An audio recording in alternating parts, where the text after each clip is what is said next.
A long, long time ago, in the distant memory of 2020, I played and reviewed the original Dead Space for the first time. I thought it was an interesting but somewhat confused game, torn apart by its two influences to create something that couldn't quite completely satisfy either its horror or its action. Dead Space 2 has taken much more solid ground.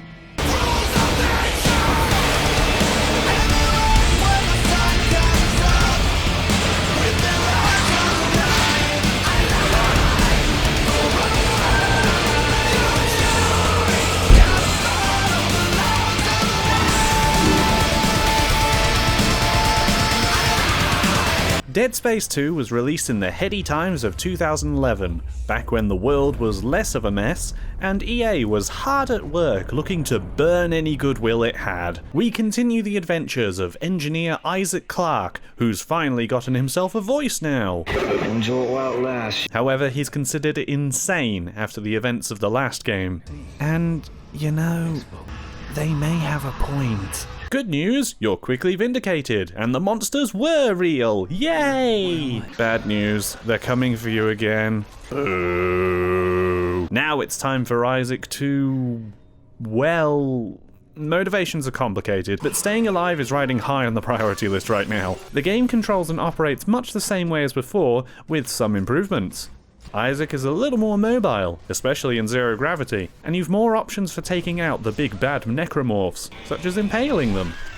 Mechanically, the game feels familiar, just upgraded, like it's a sequel or something. This is welcome, but it's less the granular details that make this than it is the larger but more subtle strokes. For a start, there's no big obvious loading screen tram rides anymore. This is one long, continuous adventure.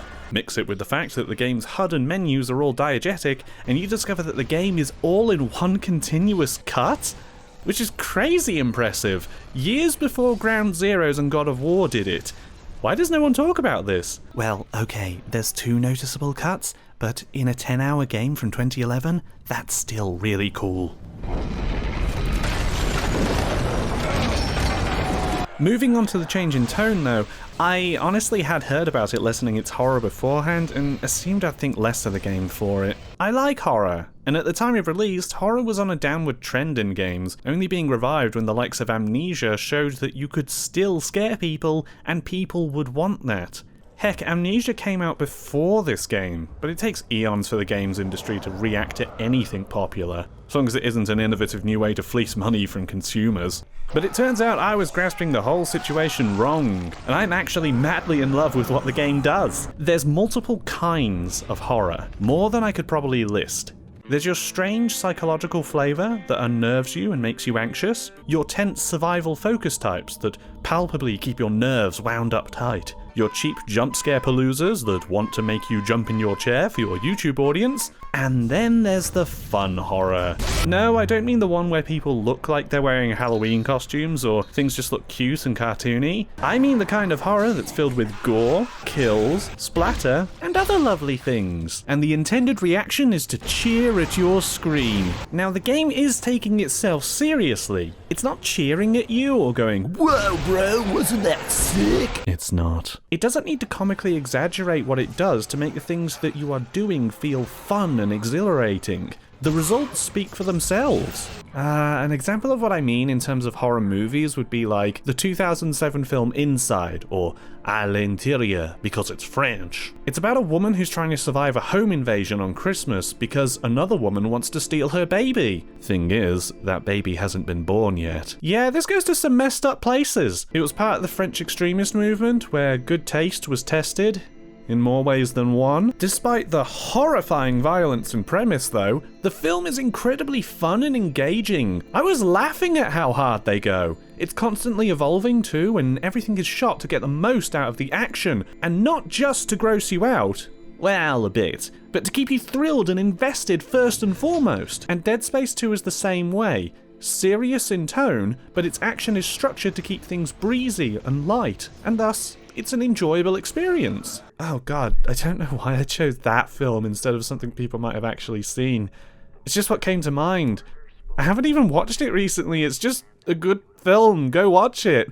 Oh, I should have picked something more mainstream. Event Horizon. Why didn't I say Event Horizon? How the game also executes its flow is a big part of why this feels much improved compared to Dead Space 1. There's less moments of the game going completely quiet for long stretches to build a spooky atmosphere, and instead a lot more of...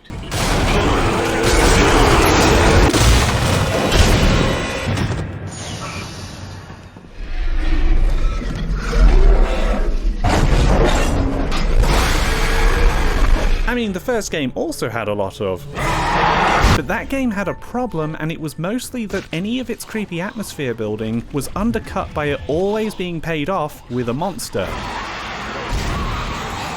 I can handle monsters, it's fine, and when you kill it, all that tension you spent building up is just gone. You're back to wandering around, and this atmosphere gets less effective the longer you pull this trick. Dead Space 2, meanwhile, is a roller coaster. The monsters can't wait to ambush you. You're never safe, and they can come for you at any time, and that's great. It means the game is tense, but not in the way of making you fearful of the unknown. I don't know how that would work in a sequel anyway. But you're on alert for anything trying to attack you. You understand the alien threat here now, and if any freaky-limbed mutants get in your way, then God willing, I'm going to turn them into necromorph soup.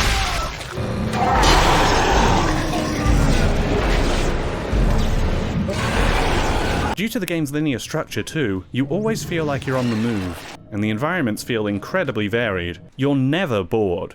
You're always active in the story, and it feels engaging. Another way Dead Space 2 keeps the pace up is with set pieces. A lot of set pieces actually, Jesus Christ.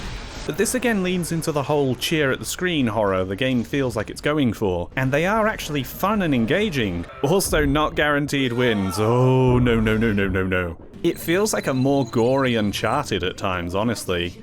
In fact, sometimes it feels like that a lot. Isaac, no! It's a really bad idea. Well, stick around.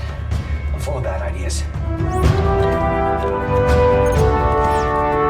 This is still horror though. It's not full-on action. Yet. There are times when you are visited by your dead wife, whose death Isaac is feeling guilty about. After all, he apparently encouraged her to take the job on the Ishimura, according to the opening cutscene, which feels like it maybe should have been in the first game, but we didn't have a voice then. I wouldn't call these moments scary. Hell, I can hardly tell what she's saying.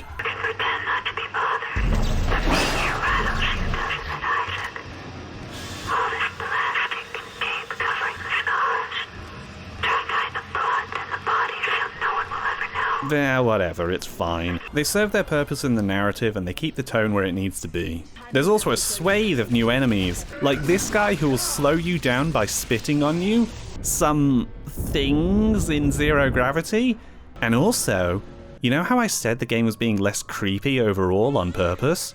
Well, there's times the game decides to bring the creepy back for some small sections, and they make for some memorable moments when it's time to fight infected babies and monster children too. Jesus Christ, there's so many of them. It's great. It's a truly wonderful time. Just not for the whole family. Look, I did warn you at the start. Don't worry though, because Isaac also has new tools for dealing with them, and I'd love to show you all of them. However, I fell madly in love with the mine thrower. It does absurd amounts of damage, and it's endlessly fun laying traps for enemies. You can also just use it as a grenade launcher too. It's not as effective like that, but it satisfies me greatly. Dead Space 2's gameplay is actually some standout stuff. In the pantheon of survival horror shooters, it isn't king, that's still Resident Evil 4, and it might be forever. But I'd say Dead Space 2 has certainly earned the favor of the court, if you see what I mean. Oh, what? Ew. Oh no. Ew, get it off, Ew, get it off, ugh. Disgusting. But this game also has a story, and it's worth deconstructing somewhat, as it really enhances the experience in a lot of ways. So if you don't want spoilers, go to here. Right, let's bring our eyes onto this narrative. Look, this guy brought spares! Isaac Clarke is now a big human MacGuffin, and everyone wants a piece of his damaged brain. The marker from the first game has imprinted not just madness, but also genius. His brain knows how to make new markers. How, when everyone else became a madman? Because he's so smart. That's the real, actual reason. It's the people that are different. Smart people see codes and blueprints, but to everyone else it's just noise. Noise that drives you mad. I guess no one in the Ishimura was taking their brain force. So most of the game is everyone fighting over what to do with Isaac. At first we're being guided by a helpful lady who wants to help you out. But there's also a madman who's a patient like you and he also wants to help you out? I think? Helpful lady or the medically insane? I think I'm going to side with the person not in a straitjacket. Oh no, she's betraying me! She's a member of that fruity little club, the Unitologists, who worship the markers. Oh, thank God she died by the friendly gunship. Oh wait, they want to kill me too. Great, now the Space Force is after me. Isaac then meets a new person whose motivations are much more empathetic. She wants to fucking leave. So they team up, we even pick up the crazy guy along the way, why not? And on we go! Now, that's 4 different characters and groups who all want different things from our protagonist, and it can feel like we're being strung along somewhat, but there's also a 5th person who wants something from Isaac. Yeah, Nicole, our wife, our dead wife. Don't worry. Isaac eventually reconciles with his guilt, and Nicole becomes a normal ghost rather than a spooky ghost. But she also wants something from Isaac, and she's just a hallucination, God. So that's 5 different directions we're being pulled in. This feels kind of complicated. Let's kill some people to trim this down.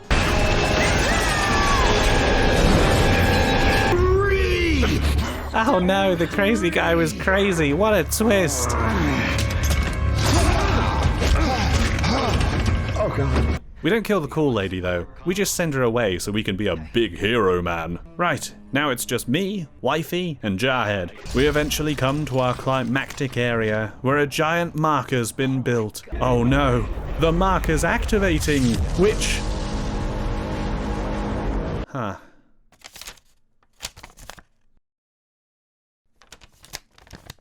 This is where I was meant to write down what was happening in the story at this point.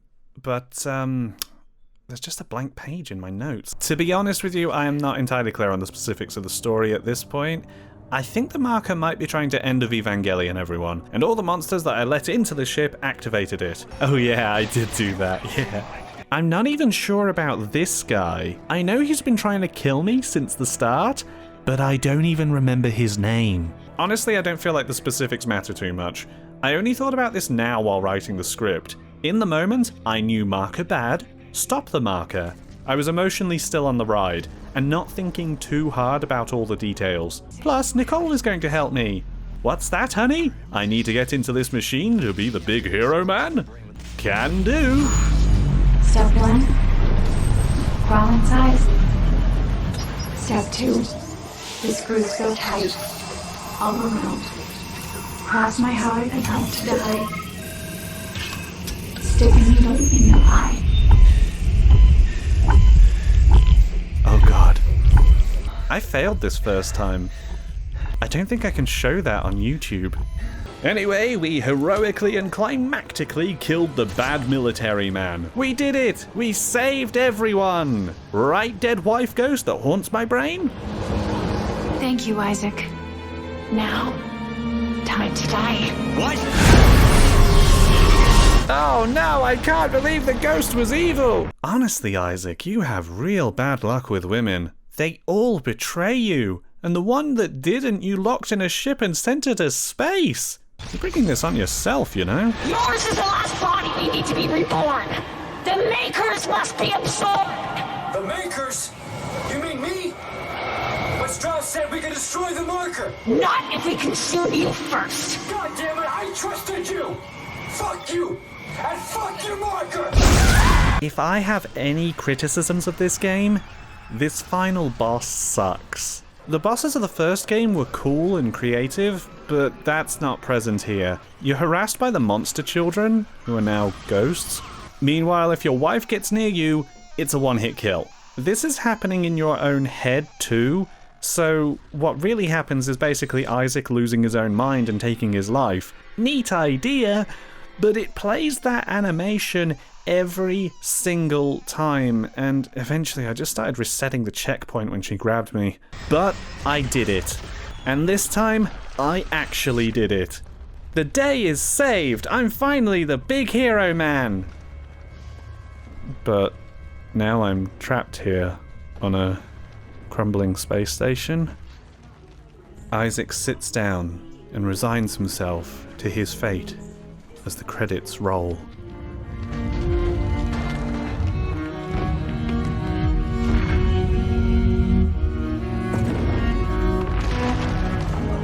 Life support failure. Seek protection.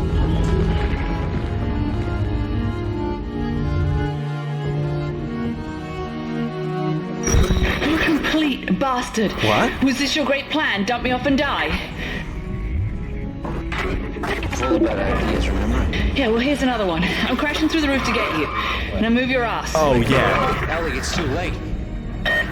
So clear the station. Yeah, well, you don't really have a say this time. Heads up. Oh yeah. Yes, yes, yes!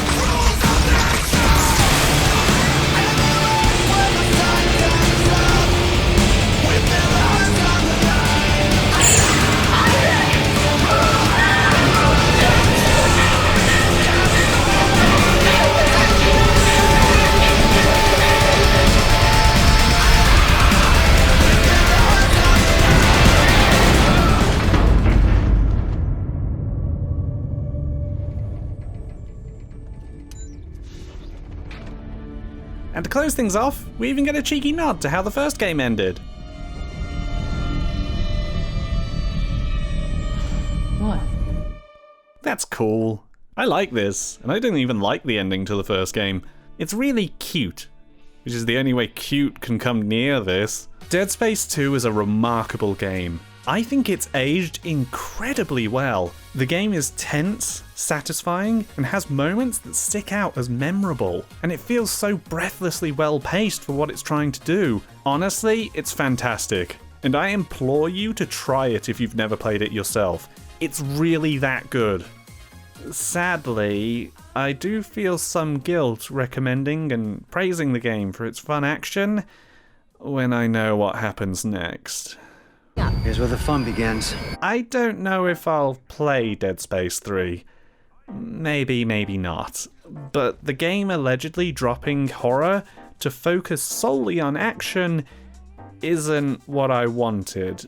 Then adding in co-op seems really out of place, let alone the microtransaction shop. Look, I maintain that Dead Space 2's move to a more action-based shooter was a positive one.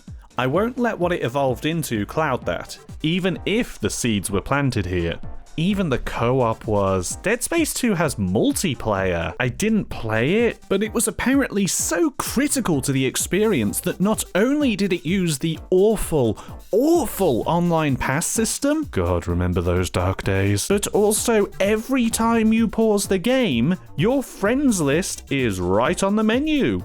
What did EA executives think people were going to be doing here? I would be interested, however, in what the remake of Dead Space brings. It's lame that EA killed another studio and is continuing to puppet their work around, but these things can yield interesting results sometimes. Also of note is the Callisto Protocol, which is being made by some of the same developers of Dead Space. That could be fun. Wait, it's set in the PUBG universe? Universe? That game has a story?